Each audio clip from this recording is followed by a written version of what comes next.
thunder of jets in an open sky, a streak of gray, and a cheerful... A loop, a whirl, and a vertical climb, and once again, you'll know it's time for the adventures of Rocky and Bullwinkle and friends.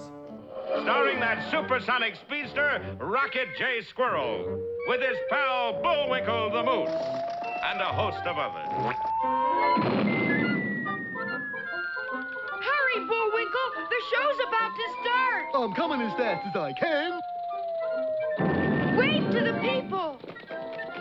Yay! Now what are you doing? Signing autographs. Let's see. John Smith. But your name is Bullwinkle. I know, but that's hard to spell.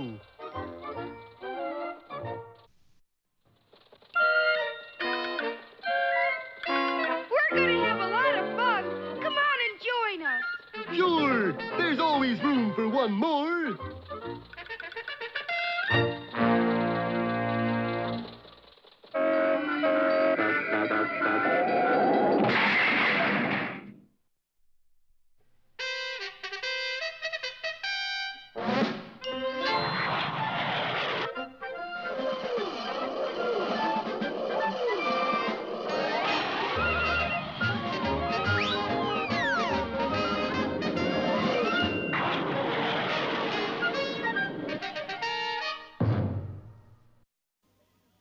Like most Americans, the folks in Frostbite Falls, Minnesota, rely heavily on their television sets, not just for eating off of, but for the evening news. 80,000 men a year. And now here's tonight's cutie. Creighton Finney of Butte Falls fell into an open manhole, was swept down the Colorado River, and came out 30 days later in the Pacific Ocean. Weather report for tomorrow. Clear, cloudy skies with gusty showers and sunny late mornings following the snowstorm.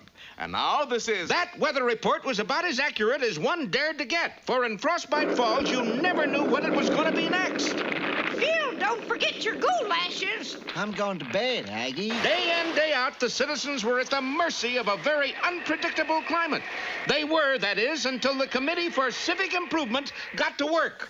Well, boys, how's she look? Long as she forecasts the weather, who cares how she looks? For the sum of $33.15, they had purchased a fortune-telling machine from an abandoned penny arcade. You simply put a coin in the slot, the lady in the window dealt cards, and the hand she laid down determined the weather. 4 tens. That means light snow. And it did snow lightly for about 3 weeks. 4 kings. Rising temperatures. Sure enough, it got to be 121. Months went by, and tourists from all over the world ogled the odd weather machine. 1 or 2 even attempted to buy it without success. It remained for those 2 flies in the ointment, Boris and Natasha, to spoil what could have been an uninteresting but easy to narrate story. Oh, you men are all alike, Boris. You got brunette with you. You look at blonde. I not look at blonde, Natasha. I look at cards. It seems the machine was so well oiled. Lucky machine. It was operating better than ever. The hands manipulated the cards at blinding speed with a dexterity seldom seen outside of Las Vegas. Who cares about the speed, buddy boy? I like what cards she holds. Oh, the cunning brain of that man, for sure enough, she never put down a hand without showing at least 4 of a kind. Yeah, but can she play pinochle? Don't be jealous. She could be the answer to our problems. We don't got no problems. Well, we better get some then, or we won't be in the next episode. The clock in the tower at the far end of town struck midnight. Boris struck 2, under cover of a dense fog. 4 queens. He and Natasha escorted the weather lady right out of town. The following morning... Let's go, Rock. Get your glove and let's get down to the field. The team is counting on us, you know. Wait a second. Suppose it rains. Mercy me, we better check. And they dashed post-haste to the site where the weather machine had been located. Doggone it. That's the 5th nickel I put in and she still won't work. Bullwinkle, you don't seem to realize the weather lady is gone. Maybe if I tried a dime. Sure is a mystery. Maybe she works on slugs. It was then that Rocky noticed the heavy-duty tire tracks leading away from the scene of the crime. They loaded her here, turned around there, and drove off there. Come on. Hours later, after miles of painstaking plotting, they reached the moving van. Shh! We'll sneak up from both sides. Oh, if it were only fair to warn them, for the bridge that empty van was resting on had definitely been tampered with. We might have a disaster here. Don't miss the Rolling Stone or Look Ma, No Moss.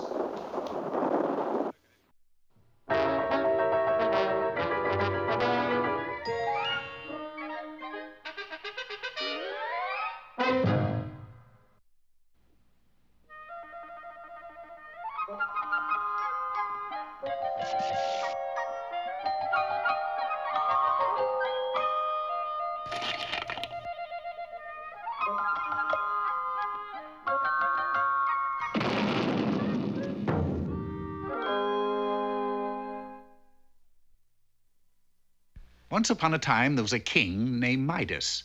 He was a very greedy king indeed.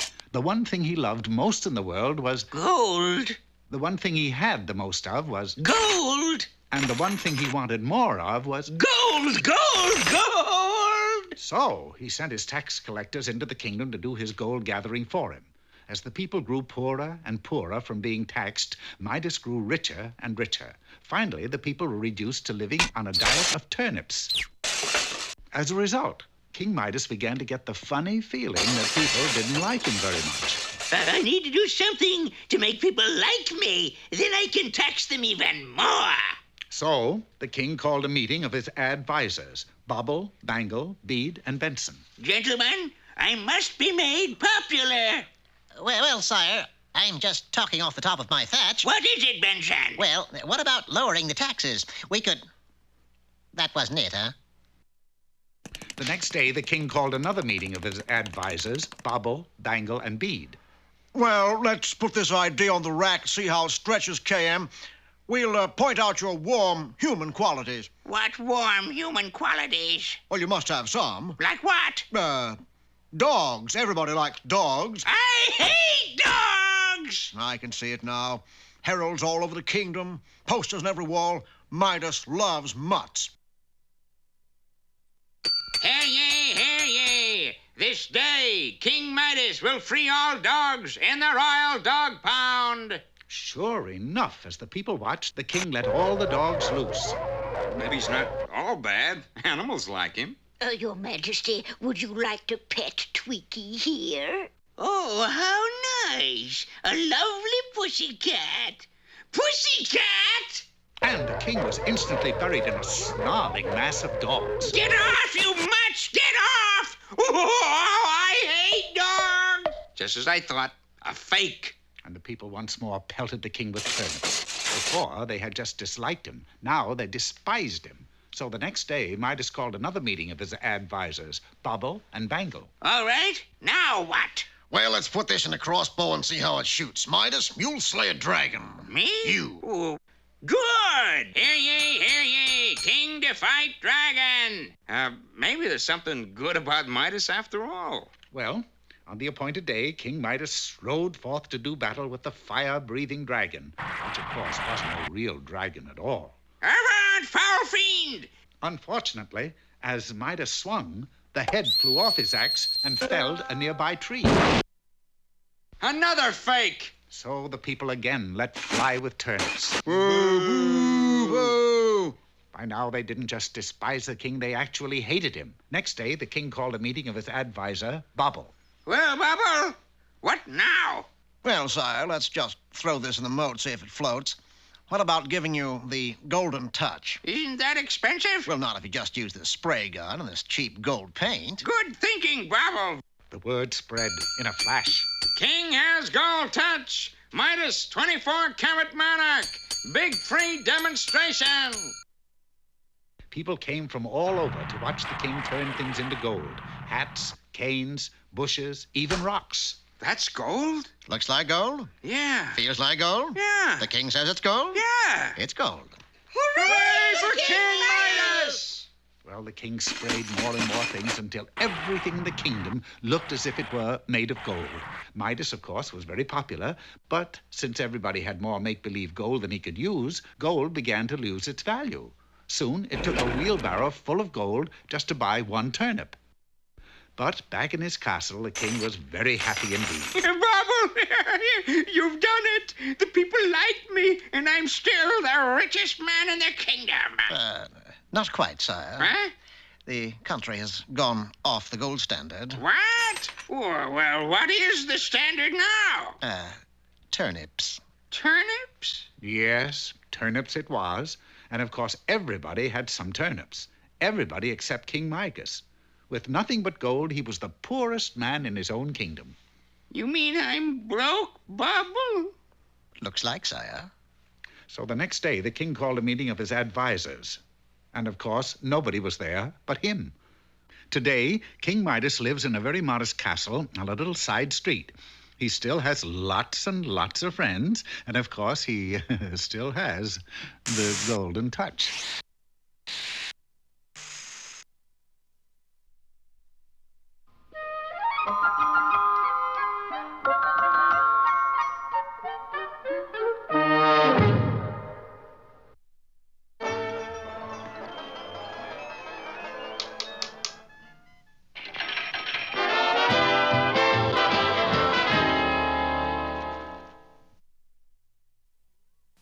And now for all you co-eds who wish to become scholars, here's Mr. Know-It-All. Hello out there, scholarly maids. Today's subject is how to get into the movies without buying a ticket. The first approach is to go directly to the manager and say, "Where's my pass?" Unruffled by that minor setback, we try phase 2, which involves a disguise. Hello there, I'm Flo Ziegfeld. How's my show going tonight? Phase 3, seeking out the location of the freight elevator, we then proceed down into the basement, where we shall then proceed up to the balcony. That's the deepest basement I ever saw. Is gate-crashing moose again? Hello, Mr. Theater Manager. I should like to apply for a job as a usher. What experience you got? I've been in the dark most of my life. Is good enough. Course, job don't pay much. How much? Bag of popcorn and all ticket stubs you can find. It's a deal! Donning the usherette's uniform, we then proceed to our post in the mezzanine. Going through a door, we find ourselves... Oop. Wrong door.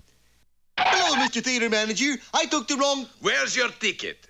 I don't need a ticket. I'm your new usher. Don't need no new usher. Just hired new usher. That did it. I wouldn't go in that theater if they gave me the place. Why not? I just happened to notice. I've seen this picture 3 times already. That's a pretty strange-looking painting, Bullwinkle. I just paint what I see. Well, what do you see? This is what I see.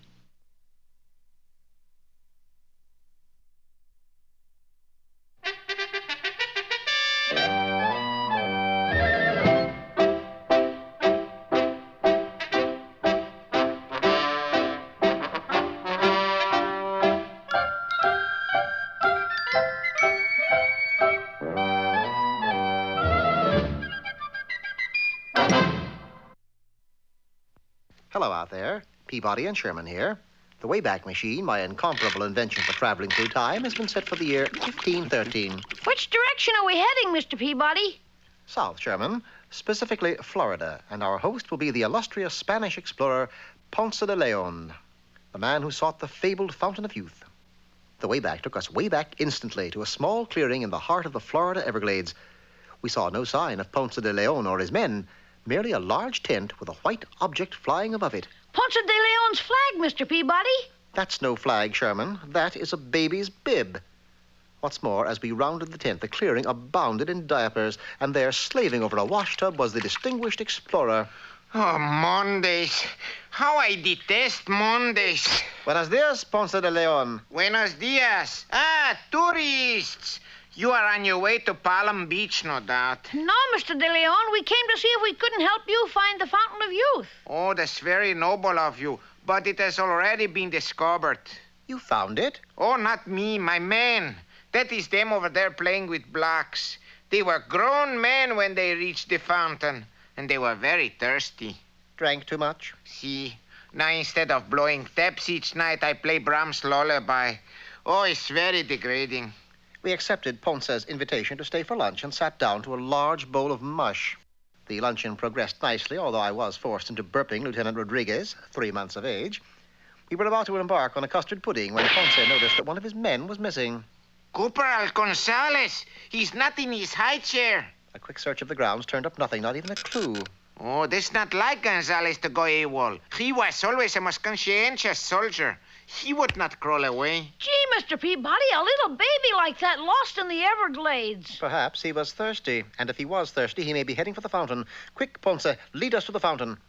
Gonzales couldn't stand growing any younger. Ponce de Leon issued orders for his command to remain in their barracks, which is to say he unceremoniously dumped them into a playpen. 5 minutes later, we arrived at the Fountain of Youth. Look, it's the baby, and he's going to drink. Attention! Stand at attention! But the glass never wavered. Glancing about, I noticed a rattlesnake slumbering blissfully on the limb of a nearby tree. With deft hand, I shook his rattles, taking care not to rouse him. Naturally, the sound of the rattle arrested the attention of Corporal Gonzales. Corporal Gonzales, you are under arrest and hereby confined to your bassinet. We returned to the clearing and prepared to give Ponce de Leon's soldier a change of uniform. That's when the attack started. Indians! The Seminole Indians! Herding the soldiers together, we retreated inside Ponce de Leon's tent. I knew that sooner or later they would find us. Quick, issue each man a musket. Musket? They can't even hold a bottle. What'll we do, Mr. Peabody? We're outnumbered. Only one thing to do, Sherman. Fight fire with fire. I waited until darkness, then crept slowly out of camp. Then suddenly, I was in the midst of the Seminoles. Why we not attack 'em in darkness? Why must Indian always wait till dawn? We take 'em pictures of battle. No got flashbulb for night fighting. Assured the Seminoles wouldn't attack till daylight, I continued on. Then early the following morning, I rejoined Sherman and Ponce. Senor Peabody, quick! I think the Indians are about to attack. But instead of attacking, the Seminole chief came into the clearing all alone. A white flag! They've surrendered! Again, you're wrong, Sherman. That white flag is a diaper. You see, last night I went to the Fountain of Youth, took a generous supply of the water, and crept into the Seminole camp.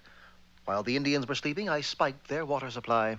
But if that is true, then the Indians are... Babies? Yes. And at that very moment, 4 of the most ferocious braves crawled out of the brush. White man, I come in peace. I have Telcom to trade for diapers.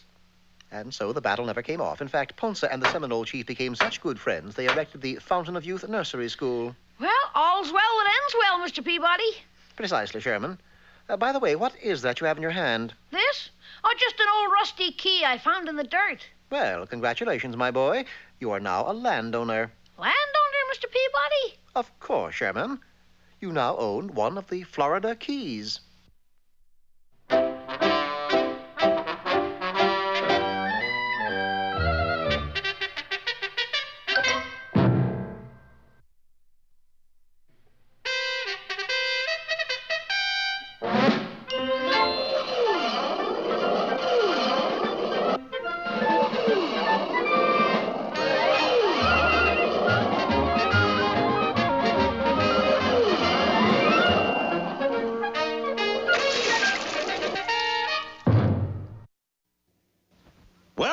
As though the problem of predicting the weather for Frostbite Falls had been overcome. Wife's looking better these days, Mr. Mayor. That's not my wife. City Council purchased this machine from a penny arcade. What cards does she show? 4 deuces.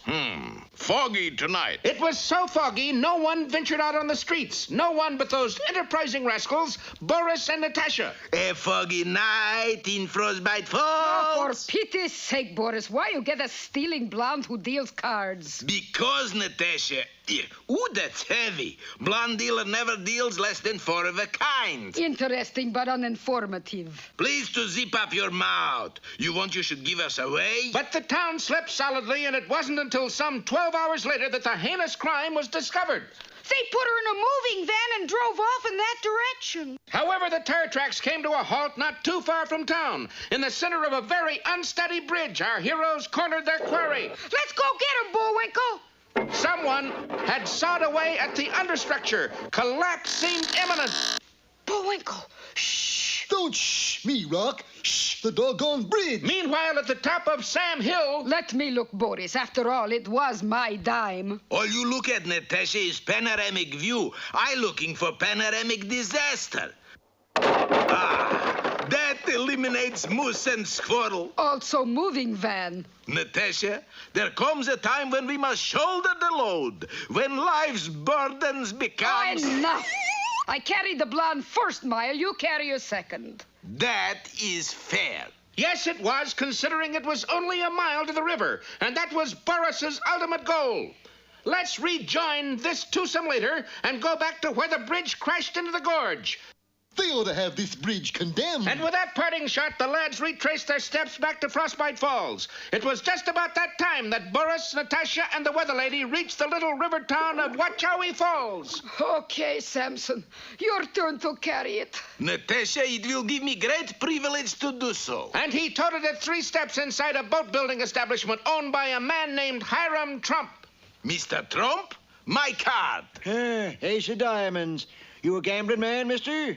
No, but with a moniker like Trump, you must be. Who's the sick lady in the sedan chair? That, my friend, is unposilutely the world's most fantabulistic card player what it is. She plays cards? Like a snake. Well, this river town was noted for its poker games, and in less than an hour, Trump's interior was jammed with onlookers and players alike. Well, what do you know? 4 queens. I'll be. That's the 10th straight hand she's come up with 4 of a kind. Well, that cleans us out, I guess. 41,042. Mr. Trump, I don't want your money. 40. Wow. Here, take this filthy lucre back. But you won it, fair and square. Well, maybe square. Look, you give us a little going-away gift and you can keep money. What kind of a gift? Oh, say that steamboat sitting outside by the dock. Say, what's Boris up to, besides no good? Well, perhaps we'll find out in our next installment, a Southern-style breakfast, or how many grits can you eat?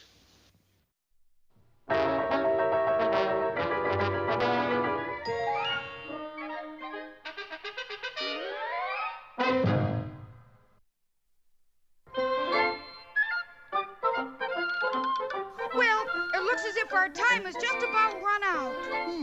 Mine must be a little slow. You got the credits, Bullwinkle? All on this itty-bitty card. Oop.